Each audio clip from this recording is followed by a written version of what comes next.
Today's going to be kind of a shorter video, probably just going over a few more examples of working with trigonometry and using some of the things we said last time about the values of trig functions for specific angles. So first of all, last time we worked out all of these different specific angles for sine and cosine. And in particular, we said that on the unit circle, and I'm just going to do the first quadrant up here. I'm not going to do the whole unit circle again because, like we said last time, can get the whole unit circle just from looking at this first quadrant. Well, on this quadrant, if I put in the angle pi over 6, pi over 4, and pi over 3, and then, of course, down here we have the angle of 0, and up here we have the angle of pi over 2. Then the terminal points for these angles are going to have the coordinates 1, 0, and then we're going to have square root 3 over 2, 1/2, square root 2 over 2, square root 2 over 2. Let's see, then we're going to have 1/2, square root 3 over 2, and finally we have 0, 1. The reason that this is important for us in terms of the trigonometry functions is because, of course, the x-coordinate and the y-coordinate here are the cosine and the sine of these angles, respectively. And then we can get a bunch of other angles, like we saw last time, by reflecting this into the second quadrant and then reflecting the top half of the circle down into quadrants 3 and 4. So we actually get a bunch of different angles here. And for those angles, we know what the cosine and the sine are because we know the terminal points. Now I want to point out here that if you want to do something with the other 4 trig functions, because remember there's a total of 6, there's sine and cosine, but then there's these 4 others, the tangent, cotangent, secant, and cosecant. Well, you don't really need to memorize those or do anything special with those because you can get all of those if you just remember sine and cosine. Because the thing is, those other 4 are defined in terms of the sine and the cosine. So let's say, for example, that I were to ask you to find the tangent of, let's just say that we want to do the tangent of pi over 3. I really didn't leave myself much room here. I probably should not have organized this whiteboard this way, but let's see what we can do over here. So the thing that I'm going to do is I'm going to say, remember that, let's just work it down here so I have a bit more room. The tangent of pi over 3, this is actually the sine of pi over 3 divided by the cosine of pi over 3. Okay, but I know what those two things are because I can basically read them off of my unit circle table. So the sine of pi over 3 is going to be, well, it's the y-coordinate here, so it's square root 3 over 2. And the cosine is the x-coordinate, which is going to be 1/2. And so dividing fractions, remember that means multiply by the reciprocal of the denominator. So this becomes square root 3 over 2 times 2 over 1, and we end up with the square root of 3. So we really, just from knowing these terminal points, we can find the other trig functions, like here's the tangent. What if I wanted to, instead of a tangent, what if I wanted to do something like find secant of pi over 6? Well, the secant of pi over 6, this is actually going to be equal to 1 over cosine pi over 6. And the cosine, I can read that off from here. So this is going to be 1 over square root 3 over 2. Sorry, that's a terrible looking 3. Let's make a slightly better 3. Okay, so I'm just taking the reciprocal here, and I get 2 over the square root of 3. Now, that is correct. If you want to simplify this, we can rationalized by multiplying by square root of 3 on the top and bottom, and we end up with 2 times the square root of 3 divided by 3. Personally, I don't really mind having square roots in the denominator, but I'm pretty sure that your online homework system doesn't really like it, so you might want to enter things that way. And you can do this with any of the other functions as well if you want to. Now, what if we're dealing with the angles that are in quadrants 2, 3, or 4? Well, here's the trick. You can memorize the entire unit circle. You really can just reconstruct the whole unit circle as long as you remember the first quadrant, because everything gets reflected. But the trick that you might notice is that when you do that, like let's say that I want to deal with this angle over here, which is going to be at an angle of 5 pi over 6. And let's continue over this unit circle. Well, the thing is that I'm reflecting everything that's in the first quadrant over to the second quadrant. And what really counts here is not this 5 pi over 6, but the fact that this angle down here that I've indicated with the double angle arc symbol, this angle has an actual size of pi over 6. In other words, you take this radius that I'm sort of trying to indicate here by kind of thickening it up, except I'm really bad at thickening things up with marker. Well, what counts is not that this is an angle of 5 pi over 6 from our angle of 0. What really counts is the angle that we make here with the horizontal axis. And that angle is pi over 6. And so the thing is that the sine and the cosine are both going to be given by just asking, well, what is the sine and the cosine of pi over 6? And then you just have to ask yourself, okay, are sine and cosine positive or negative in quadrant 2? And the answer is the cosine will be negative because the x value of these coordinates is negative. The sine will be positive because the y value of these coordinates is positive. So all you have to do is figure out, given whatever angle we're really interested in, what angle does it make with the x-axis? What is the sort of the smallest angle that it makes with the x-axis? You calculate the sine and the cosine for that angle, and that will always be an angle that is between 0 and pi over 2. And then you just ask yourself, is this going to be positive or is this going to be negative? So in this case, if I wanted to know what is cosine of 5 pi over 6, I know that this is going to be plus or minus the cosine of pi over 6. So this is plus or minus square root 3 over 2. And then I say this is the second quadrant. So it's going to be negative square root 3 over 2 because the cosine in that quadrant is negative. Let's take a look at another sort of example here. Let's suppose that I wanted to find cotangent of, let's say that I want to do 5 pi over 4. Well, the way that I can think about that is I'm going to make the world's smallest unit circle here, just to very quickly illustrate what's going on. 5 pi over 4 would bring me around to here. So this would be a total of 5 pi over 4.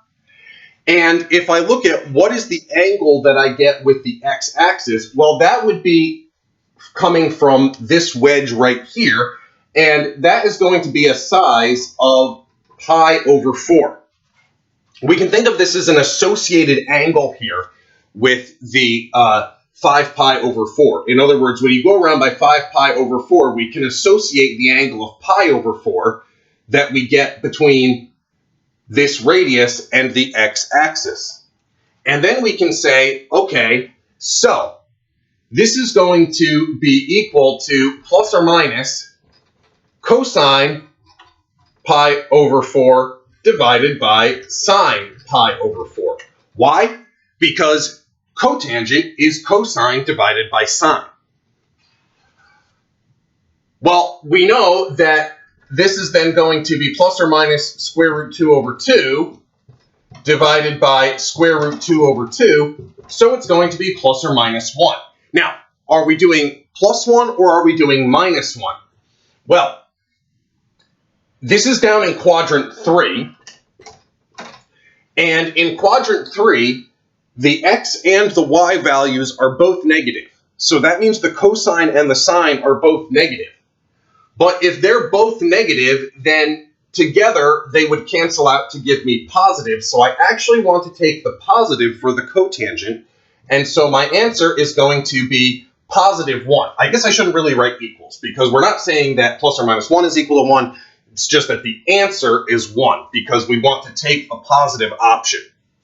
Now, if we had been in, say, quadrant 4, in quadrant 4, cosine would be positive and sine would be negative, so cotangent would actually have come out negative if we'd been in quadrant 4.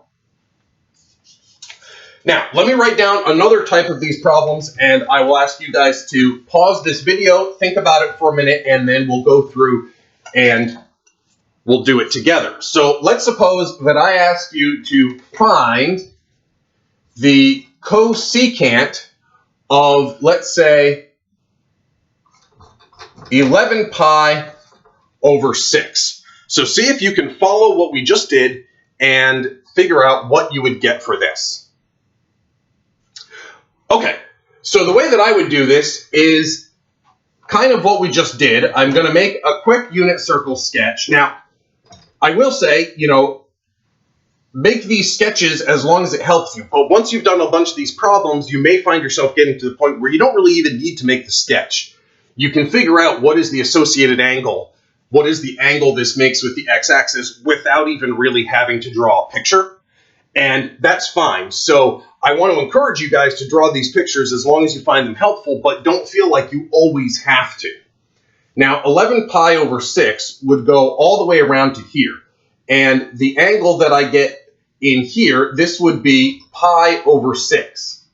Also, we are down here in quadrant 4. Now, what is cosecant? That's the other thing we need to remember. Not just where is this angle, but also what is the definition of this function? Well, the cosecant is, as I hope you guys were able to remember, this is the reciprocal of sine. So this is 1 over sine 11 pi over 6. And to find this, we can say, well, this is going to be plus or minus 1 over the sine of pi over 6, because that's the angle that we get with the x-axis here. And we know that the sine of pi over 6 is 1/2. This is vastly not to scale, by the way. This should probably be more down here like this. This is why you should never trust any of my drawings to be to scale. They will give you the right kind of general ordering, but they're not. I am not an artist. So this is going to be plus or minus 1 over 1/2, or plus or minus 2. And the last thing we got to do is we got to figure out, should this be positive or should this be negative? Well, we're talking about looking at the sine function here. The sine function is the y-coordinate of the terminal point, and in quadrant 4, y is negative. So that means we want to take the negative option, and we end up with -2. Hopefully that's what you guys got. If not, make sure to review this until you understand it, and feel free to contact me if you have any questions about it. Now, really quickly, I do want to mention a trick for remembering what is cosecant. Okay, so we have these 6 trig functions, right? We have sine and cosine. Those are kind of the basic ones. Then we have tangent and cotangent. And then we have secant and cosecant. Here's the key. Cosecant is 1 over sine. Secant is 1 over cosine. The thing to remember is that it's backwards with the co. So the cosine goes with the regular secant. The cosecant goes with the regular sine. So I think of this as the co gets flipped. Cosine flips to secant. Sine flips to cosecant. So when you flip the function to get this reciprocal fraction, you also flip whether or not there is a co at the front of it. I don't know if that's actually going to help you guys remember it, but that is kind of the way that I keep track of which of these trig functions is which. All right. So hopefully all of that makes sense. Like I said, if not, you guys can always let me know if you have any questions. And, you know, as usual, these are the kinds of things that often you can feel a little fuzzy about them, but then as you practice them more, you start to get used to it, and you start to, it just becomes better with practice. It's like pretty much anything else in mathematics, you kind of have to do it yourself. Now, if you want to take a minute, step away from the computer and take a break, go ahead and do that. This is a good time. And then what I'd like to start doing now is to talk about just a couple of more examples of working out some problems that involve actual triangles. So let's suppose that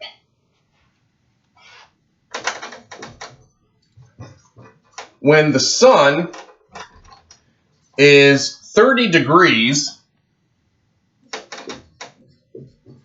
above the horizon,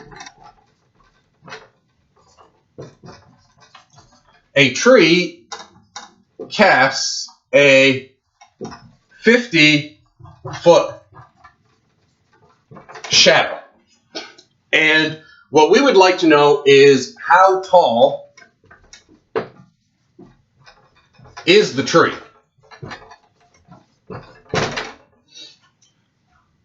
Okay, so this is kind of an example of the types of problems where this trig stuff really comes into play.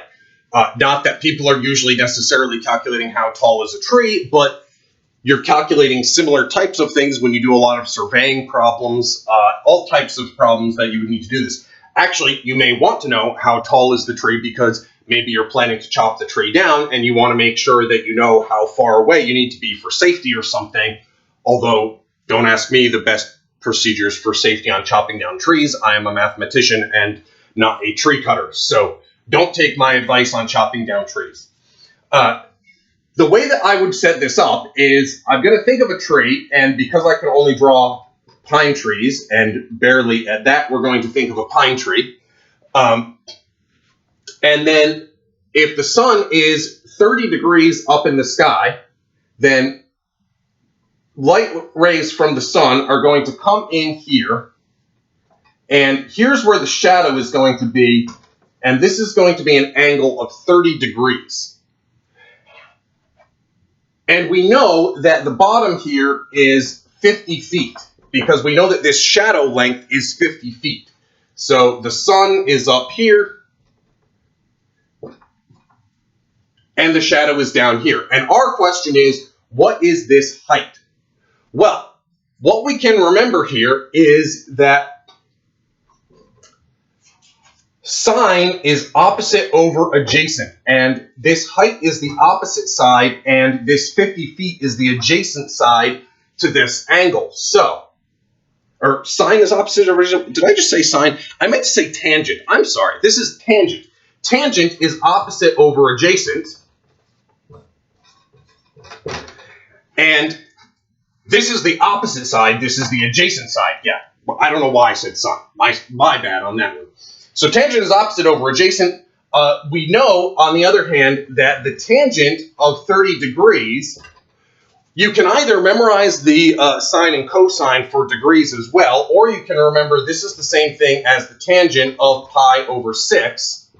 So this is going to be sine pi over 6 divided by cosine pi over 6.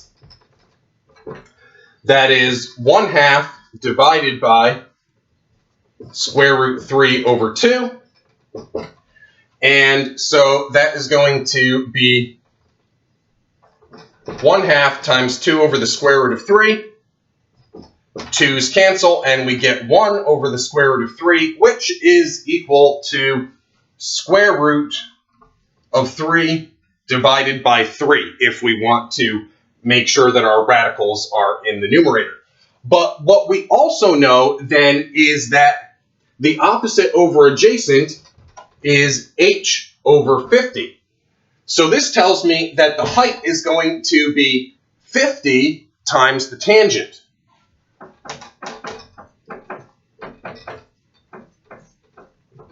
Okay, but we just worked out what is the tangent of 30 degrees. So we get 50 times the tangent of 30 degrees, that's 50 times the square root of 3 divided by 3. And there's really nothing that you can do to simplify this at this point unless you wanted to get out a calculator and get a decimal approximation, because unfortunately 3 does not divide into 50, and so this is as good as we can do. Now, one thing you do want to remember is that this is in feet. Remember, when you're talking about something like a length or a weight, any kind of measurement in the real world, just giving a number doesn't really tell you anything.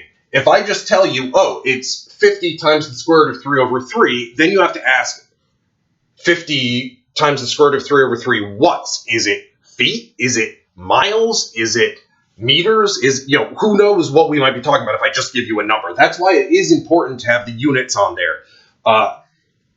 Even when you're just thinking about problems in mathematics. Now, if we were doing a physics class, then we want to be really careful. We might even keep writing all of the units the whole way through. And if you want to write units the whole way through, that's fine too. It helps you keep track of things. But in this case, it's kind of obvious that this is in feet. That's the only unit that you get, so this is going to come out to be feet. All right, so make sure that you guys practice the homework problems that I put up there. I tried to give you guys plenty of time so that if you have any questions that you have to ask me, you'll have the opportunity to do that. And otherwise, I will be putting up some more lectures next week. So I will see you guys then.